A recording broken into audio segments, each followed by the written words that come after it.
Hey everyone, welcome back to another explainer. Today, we've got a really complex and honestly heartbreaking timeline to unpack. We're going to look at how the tragic local murder of teenager Henry Nowak rapidly evolved from a devastating personal loss into a massive, multifaceted geopolitical debate spanning both sides of the Atlantic. It's a pretty incredible example of how quickly news travels and transforms in our modern era. Okay, let's dive into this. Here is our roadmap for today. First, a tragic local catalyst. Second, the transatlantic clash. Third, the domestic political fallout. And finally, measuring the public reaction. Just look at this timeline. The staggering speed at which modern political ripples travel is so clear here. What starts on day one as a heartbreaking local event almost instantly jumps to an international clash on X by day two. By days 3 and 4, we're already seeing firm government rebuttals and an escalating domestic fallout. It's literally a textbook example of how fast information and rhetoric moves today. Section 1. A tragic local catalyst, the human element at the center of the storm. Before we get into all the political weeds, it is absolutely crucial to remember that there's a grieving family at the center of this. Sky News reported that the UK Prime Minister met with the family. He said he was, quote, moved by meeting with Henry Nowak's parents to hear of teens' kindness and warmth. Behind all the blazing headlines, there's a family remembering a young man, and we need to keep that human element in mind. Section 2.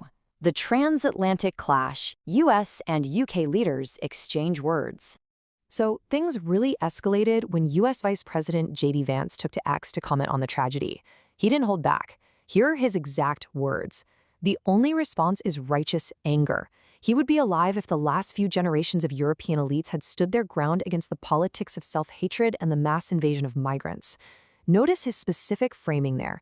He explicitly targets European elites and attributes the tragedy to a mass invasion of migrants. Well, as you might expect, the reaction from the UK government was incredibly swift. Downing Street, or UK number 10, immediately pushed back against this rhetoric. They issued a statement hitting out at those they described as seeking to stir up division. This was a clear, firm warning from the British government about how this international commentary was landing at home. And this brilliantly illustrates the complete head-on collision of narratives we're seeing on the global stage. Look at this comparison. On one side, J.D. Vance claims the tragedy is the result of a mass invasion of migrants. On the exact opposite side, UK Foreign Secretary David Lammy firmly rebuts this. He states the incident has nothing to do with mass migration and calls Vance's comments definitively wrong. It's a stark, direct contradiction.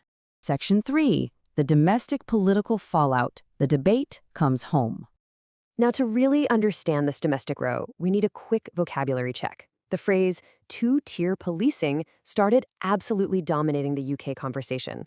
Basically, it's a political concept often used to claim that police forces and the justice system treat different political, demographic, or social groups unequally. Grasping this exact definition is essential to understand the specific rhetoric that followed in Parliament. And that brings us right to Reform UK leader Nigel Farage. Following the tragedy, Farage faced some really significant accusations. He was accused of exploiting the tragedy and using what The Guardian described as pure cold rage rhetoric, specifically by leaning hard into these claims of two-tiered policing.